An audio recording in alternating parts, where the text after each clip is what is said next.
Now, the paper to physical EFP spreads have expanded because shorts, well, simply they're unwinding their bets. And while this should be allowed to kind of play out, this undersupply is too large to square at current prices. Since the last 2 to 3 weeks, this fresh money, looking at the price of gold, looking at their other investments, noting its first tier, and it's these spreads that has drawn their attention. Otherwise, it might have just continued under the radar.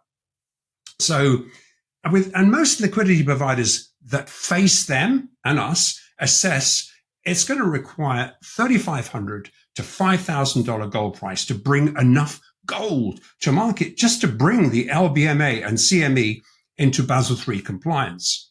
Over the past year, and especially in the last few days, discussions around a potential reset of gold prices have moved from fringe ideas to mainstream dialogue.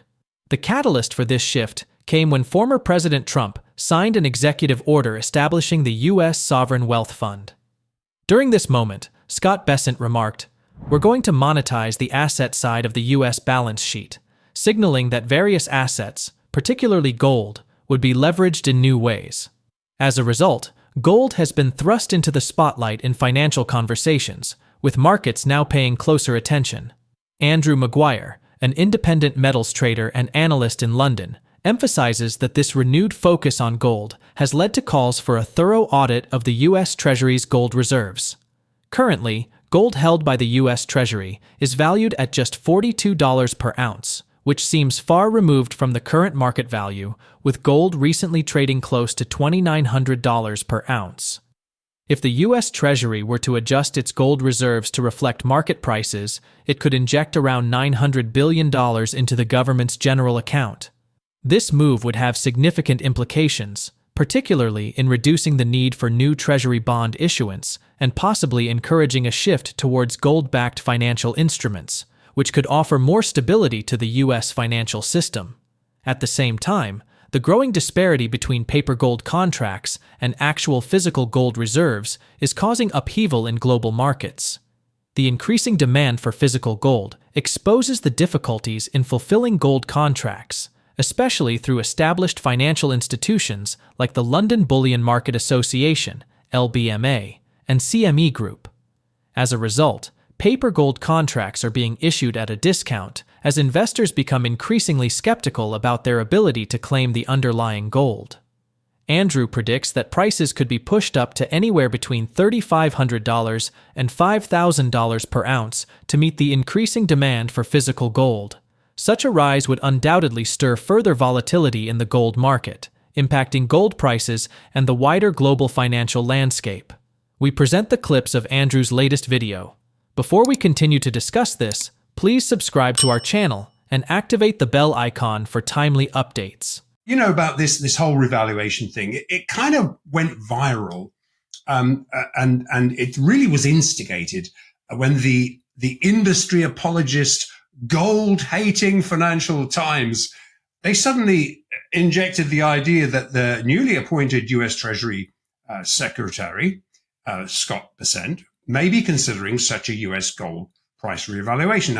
Now this was clearly something that had to be put in, and it was something that couldn't be hidden. And this discussion intensified after Bessent stood in Trump's office right on video and pledged to monetize the asset side of the U.S. balance sheet.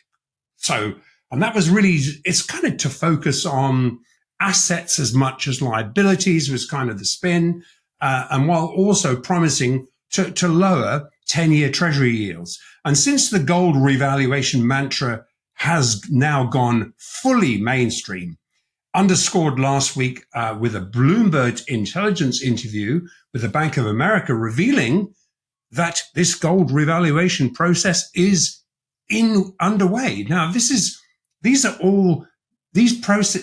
are planted to actually create a backdoor now. And I'm not talking about a rinse here. We're talking about the necessity to revalue. And we'll explain why and how shortly. But now currently, if you think about it, Treasury gold is valued currently at $42. And okay, so if we revalued at today's price, well, actually we were above 2,900. We've just made all-time highs again, despite attempts to knock it back down. So even if you picked arbitrarily 2,900, that would inject around 900 billion into the Treasury general account. That would be via repurchase agreement. Now, the suggestion, as this may offset the need to issue quite so many Treasury bonds this year, so from a high level. But now, if planning to issue long-term gold-backed bonds, well, why not 3,000 or 5,000? So, why not is the question. And as we looked at in our last episode, the embedded paper to physical exchange for physical spreads, what they do is telegraph the US as represented by cash settled COMEX market, that is, has to become Basel III NSFR compliant, meaning it has to be physically backed by the 1st of July, deadline to comply, or it's going to have to fold. And it's not going to fold. Now, the paper to physical EFP spreads have expanded because shorts, well, simply they're unwinding their bets. And while this should be allowed to kind of play out, this undersupply is too large to square at current prices. It's pretty much that simple. In fact, with shorts competing to buy back underwater bullion leases, now bear in mind you borrow gold, or you lend out gold, you get a return, somebody buys that gold and sells it and tries to, obviously their incentive is for it not to rise from that point. But they're going to have to, because it's risen, they're going to have to buy back these underwater bullion leases against global central banks and fresh, as yet untapped, institutional gold buying that's coming in. These are people that have never bought gold before, which has expanded and as this open interest comes in, people say, oh, well, yeah, hang on, look at that speculator open interest. That's easy to rinse out. I'm sorry, no, they're coming in. They've never been in before. This is not rinsable. This is what we call the sticky category of speculator open interest.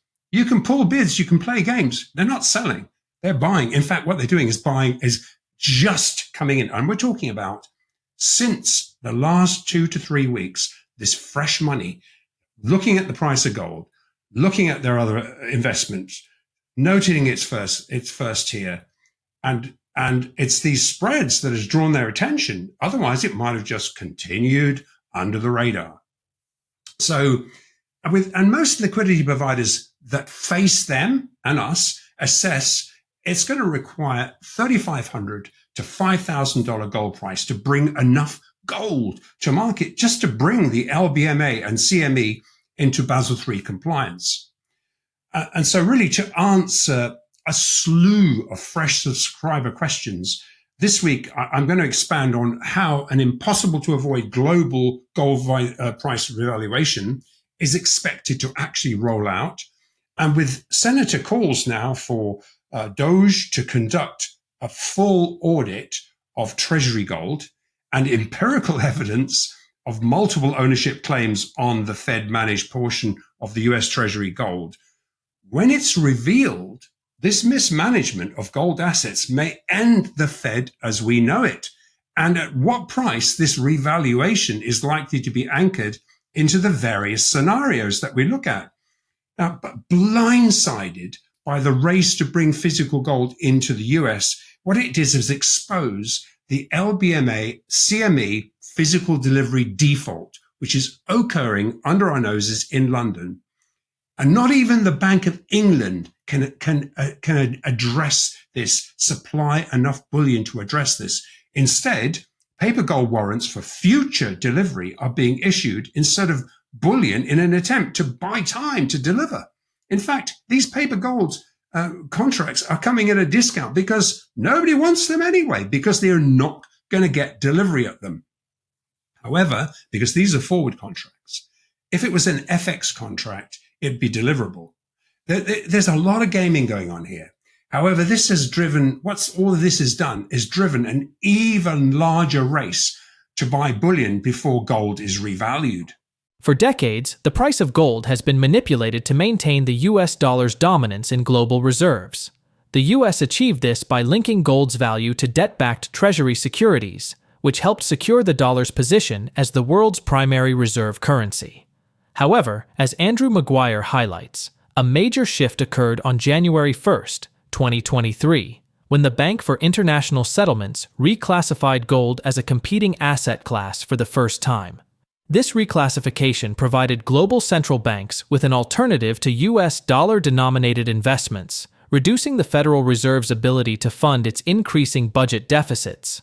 The BIS also cleared out its remaining 500 tons of gold swaps and leases, leaving the US and the UK as the last central bank still attempting to cap gold's price in a bid to protect the dollar's value.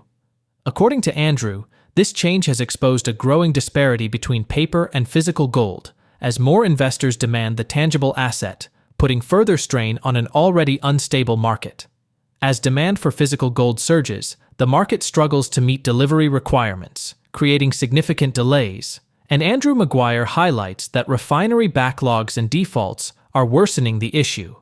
The looming Basel III deadline in July 2023, which mandates that all foreign exchange gold positions must be physically backed, is putting immense pressure on the US and UK central banks, which have relied on paper gold for over 50 years. Andrew emphasizes that these central banks are now unable to fulfill their obligations, exposing the deep flaws in the global gold market.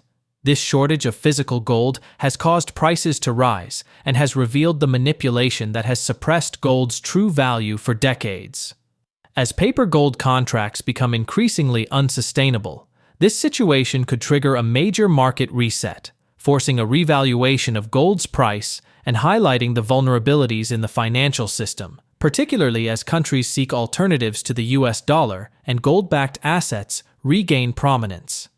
Let's get back to the video. Actually, it's really quite straightforward because gold used to trade as a foreign exchange cross against the dollar. So the gold market has historically been manipulated by the United States to maintain the dollar's dominance in global reserves. So namely, keeping gold financial reliance on the debt-backed US Treasury securities.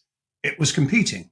However, in a nutshell, and as we've been following for 2 years now, all this changed on the 1st of January 2023 when the Bank of International Settlements reclassified gold as a competing first-year asset class. For the first time in history, gold challenged the dollar's over 50-year exorbitant privilege, providing global central banks a sufficiently liquid alternative dollar investment vehicle that restricting the Fed's ability to fund its growing budget deficits.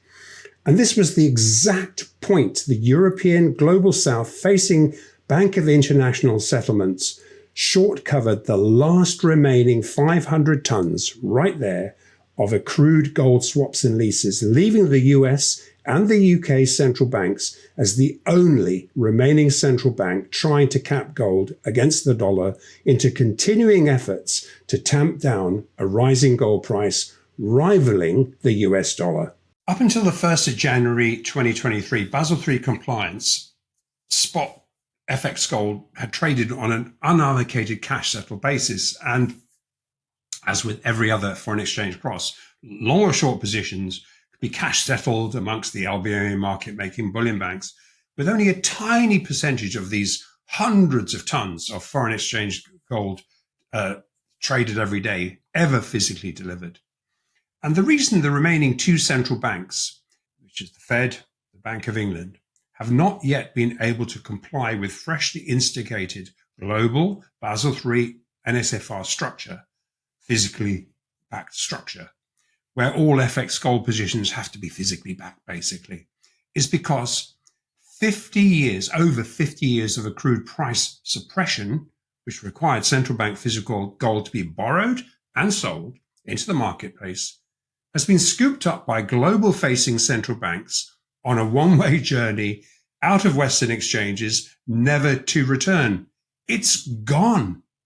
Worse, Historically, instead of buying back the gold at a higher price and repaying these leases on a timely basis, it was common practice just to double down, borrow more central bank bullion in the hope of swamping the market with enough bullion to rig buying back lower. And you could do that before China came in and said, no way, baby, we'll take it. However, every ounce they sold into the market has completely disappeared. And as we highlighted in granular detail in our last episode, these Bank of International Settlement leases had to be repaid to the Bank of International Settlements at ever higher prices. But there was no way of buying enough bullion to repay 50 years of accrued, severely rehypothecated US and related Bank of England gold leases without triggering this revaluation event. Now, look, no one knows the degree of rehypothecation relating to this 100 tons of US gold. People say, is it even there? Well, it's probably there, but who really owns it? That's the question. Therefore, it's not possible to estimate how much gold has to be bought back at market to repay these double ownership, triple ownership, quadruple ownership positions. And of course, there was no audit since the 70s, so how does anyone know? One way or the other, unprecedented paper to physical exchange for physical spreads have exposed the paper to gold abyss. And the offer price to sell real physical gold will have to rise to an equilibrium level significantly higher than at current paper diluted prices. There's a massive gap to fill. However, in reality, as every central bank, sovereign and institutional trader knows, the massive paper gold to physical gold imbalance is exposed by these up to 12-week refinery delays. Defaults and even an offer of 10% lease rates to borrow central bank gold isn't incentivizing anyone to take that trade.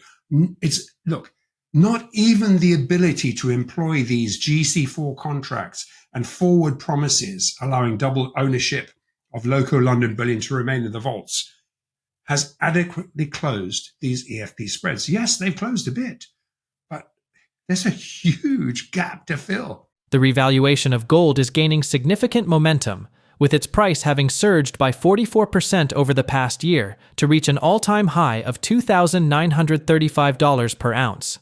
This dramatic rise reflects growing concerns over geopolitical instability and economic uncertainty, driving investors to seek the traditional security of gold. As more people shift towards gold as a hedge against inflation and potential recessions, its status as a safe haven asset is reaffirmed. This surge in gold prices may indicate a broader shift in investment strategies, where investors seek more tangible, stable assets. As this trend evolves, we could witness a continued upward revaluation of gold, solidifying its importance in global financial markets and driving its price to even greater levels. That's it for today. Share your thoughts on Andrew's analysis in the comment section below. If you find this video informative, don't forget to support your finance log team and turn on notifications to stay informed about our latest videos. See you in the next video.